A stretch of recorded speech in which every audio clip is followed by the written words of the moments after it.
right, what is up? It's your boy AD back for another installment of the Geek Chic. Yo, I'm with my brothers, Ra, George, and the Lost Bayesian. And we're just about to hear this to kind of hold it down again for another episode of Geek Chic. What is Geek Chic? It's about living your culture, living what's true to you. But, we like to think about what's new and hot in technology and comics and sci-fi, but also keep it what's cool, what's happening on in pop culture and society. So what's going on, brothers? Just, run it down the line and let everybody introduce themselves. What's good? What's up, baby? What's going on? Just the one and only Rob Bug. We're just happy to be here with my brothers talking, what's going on in the world, what's affecting us and from a pop culture standpoint and sometimes even economically, and just, ready to get it popping as we always do in Geek Chic. I'm passing it on to my brother George. Yo. Man, a few words. I like it. Hey, how you guys doing? Hope you have a fun time. And I will give this as a big shout out. I hope you all watched the World Cup match today. It was excellent. We might talk about that later. We might talk about the World Cup. I don't know. That might come into the topic later on. I don't know. I'm thinking about that. I'm thinking about maybe we should discuss that a little later on. Aye. All right. So, I think we got a couple of things, that we might want to jump into today. But there's a lot of stuff happening in the world. We got the World Cup. We got these things happening in the geopolitical space. Who's up first? Well, for me, I want to throw it to my boy Rich. I know we over this week I was talking to Rich a little bit about some of the tariffs that's going on with the little trade war we're having back and forth with China. And Rich had made some really interesting points that I think he could share with the rest of the people about how this really affects us, particularly when it comes to technology. So, Rich, could you kind of go with me and you were talking about earlier this week with a little bit? Sure. Yeah. As far as the tariff things go, personally, I don't know where it's going to end. I think our president thought that China would back down, but it's pretty obvious they are so not going to back down. And from a tech perspective, everyone needs. Let me stop you there, Rich. When you say tariffs, can you just kind of set us up what's going on? So tariffs are basically fees that countries charge, foreign importers of goods, right? So United States sells cars to China. China charges a premium to those American manufacturers to sell their cars in China, right? It's on, before the tariffs, it was about 20%. Now it's about 45%, right? And that's not just, and that's any car manufactured in the United States. So it not only impacts American car manufacturers, it also impacts Mercedes-Benz and BMW because all their SUVs are manufactured in Tennessee and Alabama. Right, so anytime BMW sells someone in China X5 or an X3, or Mercedes-Benz sells one of their GL products, it's a vehicle manufactured in the U.S. that's shipped to China. There's now a big tariff on that product, right? Rich, me and you talked earlier this week, and you also brought up an interesting point that I don't think most people talk about from the technology side and a little bit of what some of these tariffs could mean as far as what like you said, we don't know where this is going to end, but when we're going back and forth with China, could you kind of elaborate a little bit when we talk about with IP addresses and things of that nature? Oh, sure. So when you think about a product from a tech parts, right? So everybody who likes their Apple iPhones or other Apple products, right? 99% of all Apple products are manufactured by Foxconn in China. So any of those products coming back to the US will not have a premium on those products. Now, I gotta believe Apple will probably absorb a lot of that tariff coming back over so that their prices aren't too heavily impacted. But the longer this goes on, the less likely that may happen. Granted, Apple's one of the few countries with a boatload of cash that could afford to just absorb all that tariffs, but other manufacturers might not be able to, right? When you think about the engineering space, servers, switches, networking products, right? The IP is typically owned from an American company perspective here in the United States, but we do a lot of contract manufacturing with vendors in China. And as such, all those products will have challenges being shipped out, right? Because now there's a premium on that product coming back to the US or being sold elsewhere. And then you think about other things, right? Now, I know rare earth metals is not a interesting topic. They're actually not that rare, believe it or not. But China, You mean like vibranium? Is that's oh yeah, technically I could consider vibranium like earth metal, but yeah. Well, other I don't things, know if right? Wakanda's going to get affected by these tariffs right yet. I think They're not impacting Wakanda yet. yeah, T'Challa's got that on lock. T'Challa got other things to worry about. If you saw Avengers: Infinity War, Oh yeah. Yeah. Coming back from We'll the get bed that and on a whatnot. different People snapping fingers. But, Indeed. But no, anyway, the rare earth metals thing is interesting because a lot of products are manufactured with, right? Silicone chips, fabrics, stuff that's used in your watch. It's not a mechanical device that if you use a smart watch or something, for example, and like an Apple Watch, right? Or an Android One watch. But I mean, there are other locations where we can get rare earth metals. China is just the largest producer of them, right? So again, while the tariffs are impacting, there are other levers I believe China will start to use. And I'm no economist or expert on Chinese, but just given how they are going tit for tat with the United States, I gotta believe they will start pulling other levers to get what they want out of this argument. but I mean, I guess Rich, you were saying, I mean, oh, it's all well and good. I mean, can we just keep responding back in kind with tariffs because we have, the probably the larger of the economies, so therefore we just keep responding back in tariffs? Wouldn't that just mean that we win the war? I don't believe so because ultimately both sides get hurt really badly, right? Anyone manufacturing goods here, but here's the thing: we slapped a tariff on steel, right? China is one of the largest exporters of steel to the United States, so everything manufactured with steel, whether it be coming from China or Canada or Europe or wherever, is now more expensive, right? So the car you drive, right? Anyone buying a new vehicle, that car is going to be a little more expensive because the steel to make the car is more expensive. But what about that? But about the IP? I know you brought that up. And could you kind of elaborate? Oh, intellectual property? Well, I mean, it's a known fact that Chinese companies do steal out of intellectual property from many other countries, right? Not just the US, but Europe, South America, even. That being said, I mean, most of the IP for technology developed here is here. However, China has been such that in order for you to manufacture or sell into that country, the typical approach is if you want to sell that plane in this country, you need to give me some of the IP on how to manufacture a wing, an engine, a fuselage, right? That's what Airbus and Boeing have had to do for the last 10 plus years, right? Likewise, in other industries, is that if you want to sell your product here, you need to give us some level of access to the IP on that product. So what's it going to mean for technology? Like, so what is that going to mean for my iPhone or my Samsung phone or my TV or, even my appliance? But I mean, what is that ultimately going to shake out to?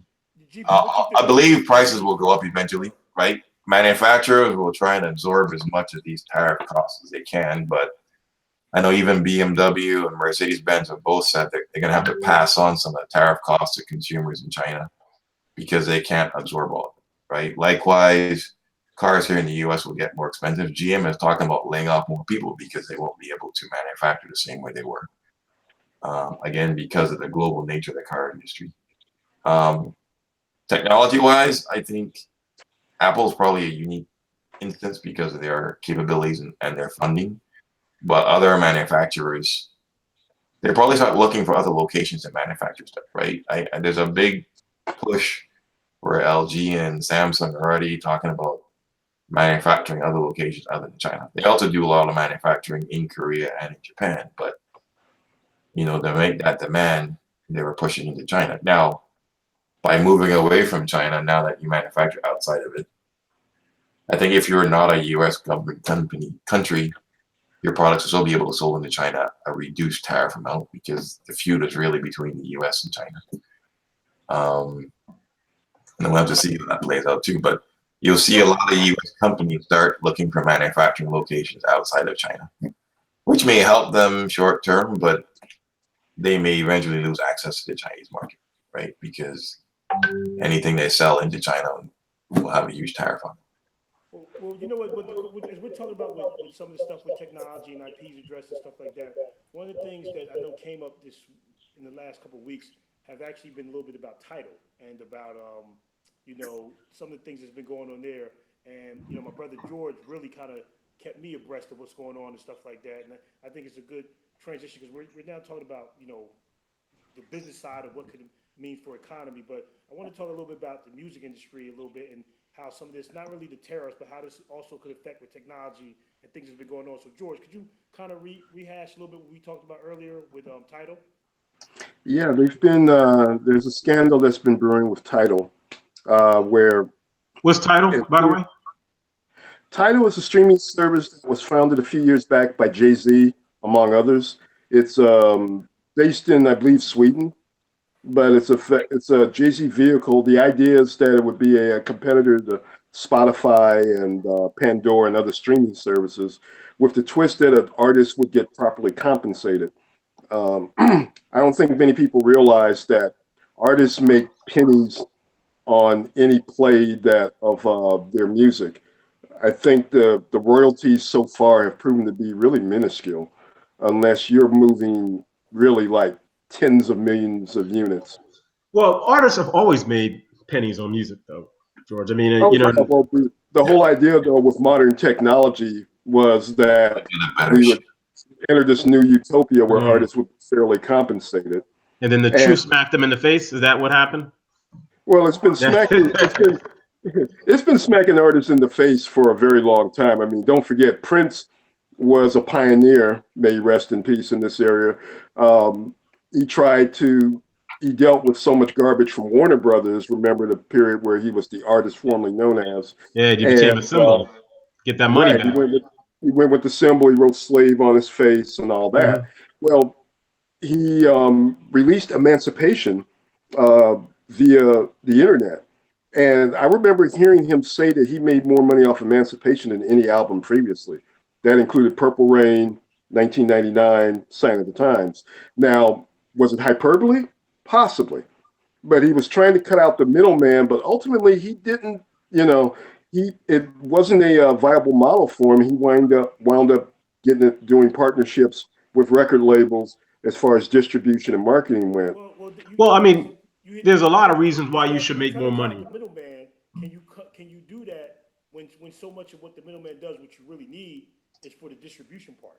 Because that's where Prince been the key thing about not being independent, and why you go to a major record label, because you want to be able to get the distribution. Because there's a number of times where people had the great product, was shopped it around, was trying to do independently. Even going back to the Chronic or whatever like that, but they didn't have the wherewithal to actually distribute, which is why they got with Interscope and everything else. Well, don't forget too, Master P inspired some people because he made a boatload of money, basically selling out trunk of his car, and seemingly finding a viable alternative model. But there doesn't seem to be one that has stuck, that has caused artists to, rally behind it. Tidal was supposed to be the latest in an effort of, look, this is how artists can get their just desserts. Yeah. But then the scandal blows up, and Lemonade by Beyonce and Kanye's The Life of Pablo had 320. They were alleged to have cheated by inflating their plays by 320 million. In one example, there was a user that apparently played Lemonade 180 times in a day. And the Bayhive is exactly, George. When you say plays in a day, what are you getting at? Like repeatedly played a song on their streaming service? Right. This is where there was some research where somebody went into the streaming service, looked at the number of plays and the breakdowns. So now we have a homegirl we both love that was a Nesby with us, George, and I took a trip with her when Big Pun's album came out. Big Pun's. No, was it Big Puns? Yeah. And it was still not a player. She picked me up from the Bronx, and we went, and I think I said, okay, we're going back to Massachusetts. She was driving. I went to sleep, and I heard, don't want to be a player, right? And I went to sleep. Woke up 4 hours later, and that song was still playing. It's possible. It's possible There's some people who loves, certain songs. Like it was just like, TS. That's all I heard. Like I woke up again and it was still playing. So perhaps someone had it on repeat. 7 times. Playing devil's advocate. 7 times. Basically, you're talking about 7 times an hour, nonstop, for an entire day to get to 180 plays. That's how the math breaks down. Possible, sure. Likely, even with the Bayhive, as fanatical as Taliban-esque as they are, nah. But, and of course, if you're rating it across, all the millions of users, can you get a couple users like that? Yes. Can you get 10,000 like that? I'm not so sure. So, okay. So this article said something about whether capitalism had failed as a result of it, right? Is that what that's where we're going next? Is capitalism's failed because of some level of corruption in a company? Well, I think the author, I wonder if it was a bit of hyperbole as I read, further into it. And well, the author's premise is that entrepreneurship is being seen as the panacea and the cure-all to all of our ails. And there was an interesting statistic that the author pointed out that maybe 20% of all millennials between the ages of 18 and 29, 19% of Americans between the ages of 18 and 29 identify as capitalists. That's it. I also take that with a grain of salt because, when you're young, what do they say? If you're conservative and young, you have no heart. If you're liberal and old, you have no head. I count myself somewhere in the middle on there. I do think capitalism as a pure model, personally, has always had massive weaknesses that we don't like to talk about in America. I believe that some of our greatest alleged capitalists are more than happy to borrow things from socialism when it suits their purposes. My personal favorite case study would be professional sports owners. They indulge in revenue sharing. That's about a socialist AF, man. Well, let's stay on the sports topic for a minute. Sorry. Especially with you with the Lakers hat on and feeling all comfortable right now. Yeah, that's pretty telling as a Houston fan. When you see, check it out. When you see Carmelo doing this, he's saying Lakers, bitch. That's what he's really doing. Just so you know. But Carmelo won't take y'all over the hump because he really did so well. Well, first of all, in the city. I'm just curious. Full disclosure: I was a Lakers fan from like second grade. Wilt Chamberlain, Jerry West, Jim McMillan. I'm really dating myself. I became a Rockets fan as well when I moved to Houston. I like Carmelo on a lot of levels, but I don't think it's a good mix in Houston. Just want to say that. But okay, so okay, carts, horses, different positions. Let's set this up. Right. But I see where this is going. Something happened recently in the NBA world that I think it might be interesting to talk about. So, Rob, what's up? What happened, man? Well, I think the the landscape of the NBA obviously has kind of transformed a little bit with one Mr. LeBron, Ramon James going to taking his out west to La La Land and going to. I listen. First of all, you're gonna have to pause. I don't think a lot of us knew that middle name. Ramon. It was I don't know how you say it. It's Ramone. So I don't know. Like the Ramones, right? Like Ramon is how you would say it. Yeah. Yeah. So LeBron was bad enough for a first name. We'll call him. We'll call him Rome. Some guy named Bron. Call him Rome. Sure. All right, Rome. So Rome went to the Lakers. What was that about? Yeah. He snuck to some small organization, some small organization that some upstart team. Yeah. I mean, he wanted to be part of Kobe world and stuff like that. Oh wow, did not know that. But so, what does that mean for the rest of the league? The question I guess I want to throw out there is for all. Rich asked a question. Rich, what you said? What does that mean for the rest of the league? Yeah, I mean, he's become the focal point of the NBA for at least the last few years. So, how does that pivot change everything? Well, to be honest, I think it in the grand scheme of things, it necessarily doesn't change things. It creates a new interest place where I mean, Cleveland is now is an afterthought, and now we're going to probably the premier franchise in the NBA, where they're going to be very focused. We're going to be focused on them, but at the same time, it does open up some more parity in the East because pretty much for the last 7 years, we just assumed whatever team Mr. LeBron James is on, that was going to be the team representing. That's hilarious, though. Really, that's a little bit of hilarious. Like if you think about it, right? Parity comes when you remove the best player, right? Remove the best player from the portion of the conversation, and now everybody else is equal, right? Well, that's kind of an hilarious notion for parity. Well, let's put it like this. You know, When we say I parity, read a couple fictional there's stories along actually those a lines. chance that a team without LeBron James on, well, we know a team in the Eastern Conference that won't have LeBron James on it will be in the NBA Finals. That's kind of a fact right now. Yeah. The Lakers say we don't want him and trade him back to an Eastern Conference team, which I don't think is going to happen. But we didn't even think of that for the last 7 years or whatever like that. We just assumed like, oh, he'll be in the NBA Finals. So it creates a little bit of an opening for other people to now maybe shine. I mean, to maybe give an opportunity for. Okay. Well, then, but some would say that because he's going to the Lakers, now that's changing the dynamic of the East, right?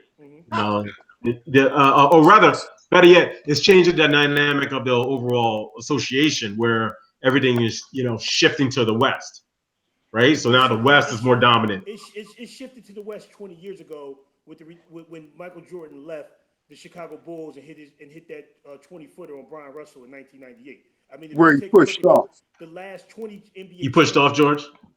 Oh, hell yeah. I mean, with the last 20 NBA champions and 15 that come from the Western Conference, and the 3 that has had LeBron James on it, 3 of the 5. I mean, so I mean, that's not even these are not even opinions. Those are straight 100% facts. So 15 now 10 of those 15 championships has been top heavy with San Antonio Spurs and the Los Angeles Lakers. You can point to your hat again, George. But people will say, why the Lakers? Contributed 10 of those 15 champions, but still. But people would say, why the Lakers and not maybe another team, just to give a little bit more parity to the league. This parity, like if you look at the parity from a sense of historical parity, right? Not seasonal parity. Or is it just that LeBron saw where the money was and that's where he... Could be. Well, I mean, his family. Strictly speaking, he would have made more if he had stayed in Cleveland. That's the way the NBA is constructed.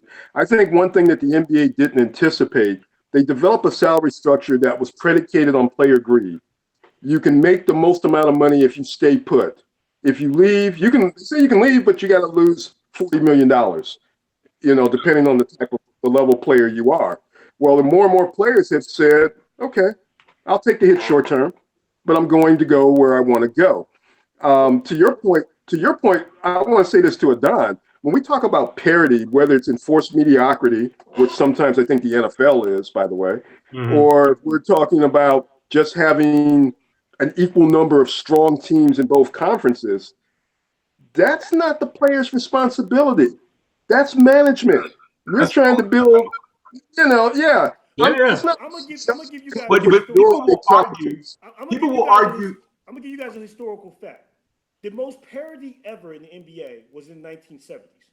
There was no repeat champions. There were the Knicks won 2 championships in the 70s. You had random teams. And 2 years apart. Now you had Golden State won, the Washington Bullets won, Portland Trailblazers won championships. That was all the 70s. That's the worst and the most maligned era of the NBA history. I don't know if that's causal though.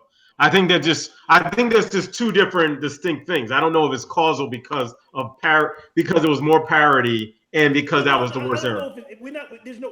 All of it's opinion, so it doesn't really, we can't say what was the cause. But what I'm using as a fact that this is not an opinion. The lowest rated NBA finals, the finals was on tape delay. Think of that. They would tape the games and play them at 11 o'clock at night for the NBA finals. Once again, that's not an opinion. Those are facts. So when And as a West But Coast again, native, it was still early in the league, right? I mean, it's very hard the to. league was 30 years in. I mean, Wilt Chamberlain, Bill Russell, Jerry West, Oscar Robertson, many Yeah, but still, it still wasn't the level as football and baseball was at that time. No. But my point, what I'm making the point, we're not really getting into whether it was at that level. What I'm saying is that when we talk about parity, I've never really known it to be beneficial for the NBA because the '80s is still looking at the golden. I don't know. No, you're a Knicks fan, so you want parity because y'all stink. But what But happens is this. listen, Is, hey, I'll take the parity as a Knicks fan. In all honesty, you take a look at the golden era of the NBA, which is the '80s and the '90s, which is like a 20-year period. It's like 4 franchises that won, but yet that's the golden era. But listen. If you talk about parity from the 1980s to, let's say, up until recently with the Golden State Warriors, right? Mm-hmm. You had in the NFL and MLB, you had about 11 different. You had about wait. Let me rephrase it a different way.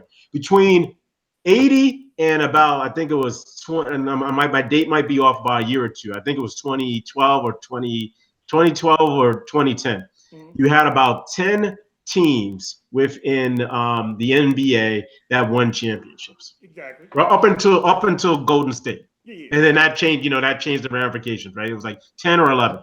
To go back in MLB and to go back in the NFL, you would go back and you only needed to go back 10 years to find 10 teams, 10 different franchises that won championships. Well, it wouldn't have been 10 years because there's been repeat champions, so that was a wrong stat. Because no. Well, what I'm saying, true. I mean, but it's relatively a shorter period of time. Yeah, it was from that 12 to 13 year period. Yeah.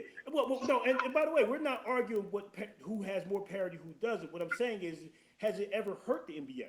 Because the most well, it's not about that. I mean, it depends on what you're talking about, right? So, for example, if what you're saying is true, that every fan should be a Lakers or a Celtics fan, then you are absolutely right. You're basically saying this because basically every fan should have an opportunity to feel like their team should win. So, regardless of you being a Knicks fan, it should be the same thing for a Bucks fan, a Suns fan, an Orlando Magic fan. That's what parity means, right? Okay, we're gonna stay with that real quick. New Yorkers are unbelievably passionate about pro basketball. Unbelievably passionate. They haven't. All of us on this line hasn't been born when the last time they won. It hasn't affected their interest at all. That's not, once again, not an opinion. It's just a fact. We talk more on WhatsApp about the NBA Finals this year, and most of us are from the New York City area. A lot of us are Knicks fans, and we're not even in the playoffs. It has never hurt the NBA. And if I can, so what you're talking about is just from a marketing and popularity standpoint. Is that what you're talking about? Yeah, just from a marketing popularity. Yeah, okay. So I would agree from that. But still, I'm talking about from a fan perspective, not from the market. From a marketing and association perspective, absolutely. But the fans seem to be unbelievably in it. I live in DC part-time and go down there sometimes. Once again, another area that hasn't had a championship forever, and yet all they do is want to talk about what's going on with KD, where LeBron going, what's going on. What I'm saying is that the NBA has been able to transform itself from I'm only interested if my team is in it, where they've made this sport only has a 2-month off season now. We watch half the time we talk about the NBA. Barely, really, because you got summer league, and then at some point they're going to buy the big 3. Yeah, we know that's going to happen. Yeah, there's no off time. There used to be an off time. We basically go from the NBA season. We go from October into the summer league is over this week, and it'll die down a little bit. We'll go from October to this. We'll just put it August 1st, and there's a little downtime, and the training camp opens up in like a month and a half. Yeah, that's true. So let's switch sports then. Yeah. So let's talk about America's favorite pastime, and that's soccer, right? Absolutely. We all love soccer, right? Well, FIFA on the Xbox for sure. Asian, why I don't understand why you're giggling, because you know we adore soccer. I don't understand it. The World Cup every 4 years, I know these players. I know Neymar, Ronaldo, and everybody else. I know them. Now I can't name 5 other players besides Ronaldo, Neymar, and Messi, but but Yeah. So one of the things I was bugging about is why is it so? So for those who don't know, when we tape this, the day we tape this, my boys France pulled it out over Croatia. Those boys were big. Those are some big boys, but I felt like France was a little bit more skilled and faster. Just to my brother Don, they ain't pulled nothing out. They kicked the dog shit out. Yeah, they did. I mean, but Croatia, I was surprised at how aggressive they were. Very aggressive up front. They were. They were. I This mean, is they the were. first time in years. Wait a minute. So you telling me? Wait a minute. You telling me? So France was in a European conflict and they didn't surrender? First time I mean, it's the first for everything. Wow. But so but the thing about what I noticed is, and just with just FIFA in general, that we're, I don't know if we'll ever see it with FIBA, which is the Basketball Association. But with FIFA, it has so much popularity around the world, and it always surprises me that the World Cup is more popular than the Olympics. So here's an opportunity, right, for countries to. Soccer fan. He's my soccer aficionado. Let's lean this on to brother Rich. Well, I mean, what he thinks about it. The Olympics are fantastic, everyone knows, but I think that's more of a true test of wider sports skills, right? When it comes to soccer or football, as the rest of the world calls it, there's a level of passion there that you just don't get with the Olympics. I mean, European Premier League, African World Cup League, right? Many countries the world over are extremely passionate about soccer. And it's just a cultural thing, right? People grow up with it the same way American kids grew up with American football or NBA basketball, what have you. And so you're just in to play it, right? And I think they follow it the same way. I mean, there are other sports teams in Europe and other places as well. Question I would ask for you, Rich. Why do you think in America, for instance, we talked about the difference in being a culture. Why do you think that men's soccer is so horrible, but yet our women's soccer team is legitimately one of the powers in the world? Honestly, I think it comes down to cultural expectations put on men, right? For a long time in the United States, soccer was considered a feminine sport. Why, I don't know. But have you seen them flop? Have you seen the flop? Oh, that's about as anti-manly as it. Yeah, that was all day today. It was crazy. It was hilarious watching Ginobili every play. All right, yes, the drama in football is crazy. I ain't gonna lie, but at the same time, learned a thing or two from that though. In America, you also have the cultural norms, right? As you guys were saying, America's favorite pastime, baseball, kids going into t-ball camp, kids playing hockey, although that's probably one of the more expensive ones, or lacrosse, or even basketball, right? So boys are always, okay, you can play soccer while you're a little kid, but as you get older, you're going to go play a real sport, quote unquote, and go play American football, right? Or you're going to go play baseball. Just real quick, I think there's a masculine side to it because, like I said, Neymar, who's from Brazil in the favelas, do you know that they're now doing the soccer camps all across the country? Between things they're doing, they call it the Neymar, where all the kids fall out and like the whole camp. You can literally go and see this on YouTube or just Google it. That at soccer camp, all they say, do the Neymar. 100 kids will fall out and start going, oh. I don't know. And anybody who's watching this, please don't think I'm just making this. Oh, it is. Do the Neymar and see what happens. 100 Swedish kids were flopping out and screaming in Swede or whatever, Norwegian, whatever they're speaking over there. And I mean, but the point that Rich was saying, George, if you think about it,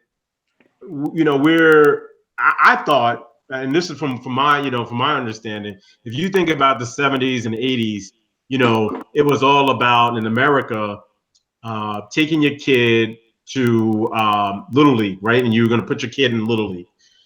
There wasn't that many, Pee Wee football opportunities. AAU basketball was starting to come up in certain areas and certain places, but not to the level it was today. With the Gauchos and Riverside and in New York and other areas, but not to the level that it is today. So for a long time it was all about Little League, but now baseball is the third most popular sport, where it went from being the nation's pastime, theoretically, where football is the overwhelming favorite. Then far behind is basketball. Then behind that is baseball. Then hockey. So the quick point there is that I want to make is you have a cultural shift, right? Why those cultural shifts you don't think play out as much in other cultures as much, where you can see other sports rise as much as soccer? In America in general, we have a transient interest level, meaning that what's hot today is garbage tomorrow, and what's new and by the way, when you talk about something like baseball, let's use baseball as an example, and let's use all of us who are Black Americans or whatever like that. Name me your Black American baseball star. You do recognize that. I mean, you said the 70s. If you were a New York kid, we all went out and played stickball and wanted to be Reggie Jackson, of a certain age or whatever like that. And there were people who more looked like us. We don't want to be Reggie Jackson. I want to be Kevin Durant. I want to be LeBron James. I want to be on those types of levels. And so I do think that the losing of the Black athlete a little bit, and I'm just saying it where it brings a different type of element, a different type of speed. I follow baseball a little bit. Mike Trout is great. Bryce Harper is great, but they don't have the cool factor that James Harden does. And part of the problem, hey, let me jump in for a second. I'm going to have to drop off, all right? I got to go take care of my little girl. But always fun with soccer and football, and we can continue to fight this battle. But, hey, the rest of the world loves it. It's a great sport if you haven't played it. Our women love it. Hey, by the way, you say it's a great sport. I'm not sold yet, but I mean, I want Richard to do one thing before he leaves, though. What's that? Can you do the Neymar before you sign off, man? Yeah, just do the Neymar. Grab the ankle, grab that knee, man. That ACL. I think that's a good segue for us to close out. So, Rich, that was your parting words. Enjoy football, right? All right, what do you got to say, Rob? No, I was just going to say, I do think and I know for us, we, especially us, because, for people, Rich comes from a different background than a little bit of us. I do believe, because I remember being a little bit more into, being more interested in baseball when I saw Darryl Strawberry, Ozzie Smith, people of that nature who I could relate to or whatever like that. And granted, I'm not old guy by no stretch of imagination, but I'm of a certain age. Right. I don't think kids now. I don't think my nephews or whatever like that. Who are teenagers. I don't think they look at that and can relate to them. I don't think they relate to Bryce Harper. I don't think they relate to Mike Trout as well as they do. And I do think the excitement of, you don't see a Ricky Henderson stealing bases no more, and that speed, that level of excitement, and Georgia, of just when we grew up watching baseball. The athletes are switching. Factor missing.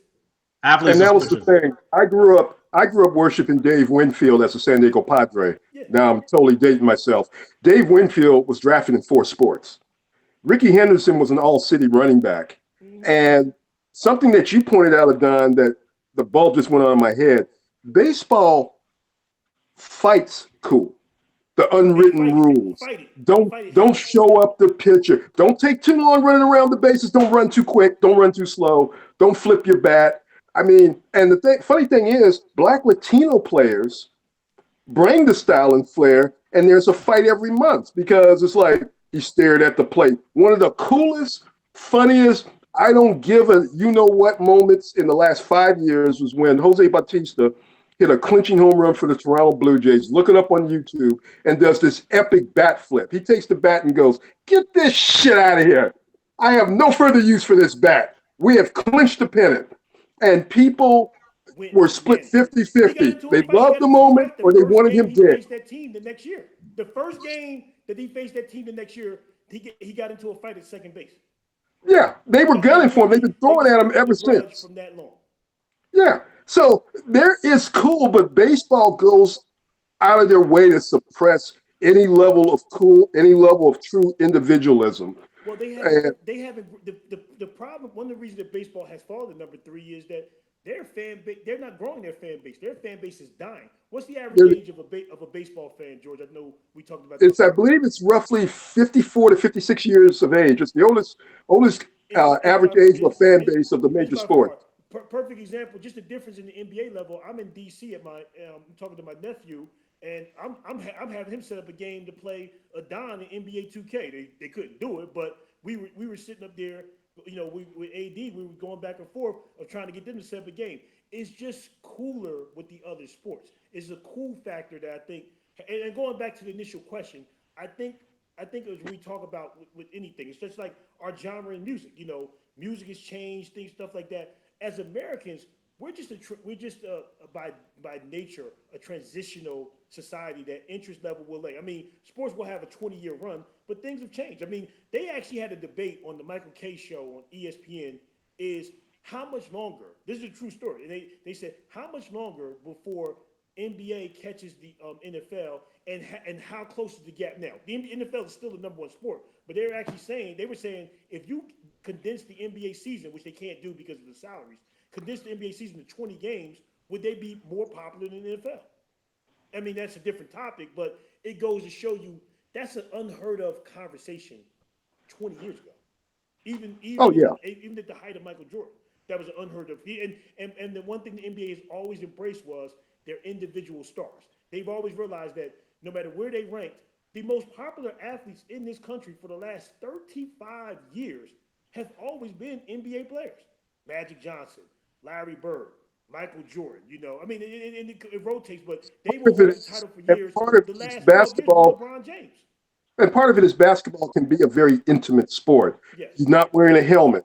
You're not wearing a cap. Mike Trout, okay, the cameras can zoom in, but he's 400 feet from home plate when he's on defense. In the NBA, you're up close and impersonal. You see the guys sweat.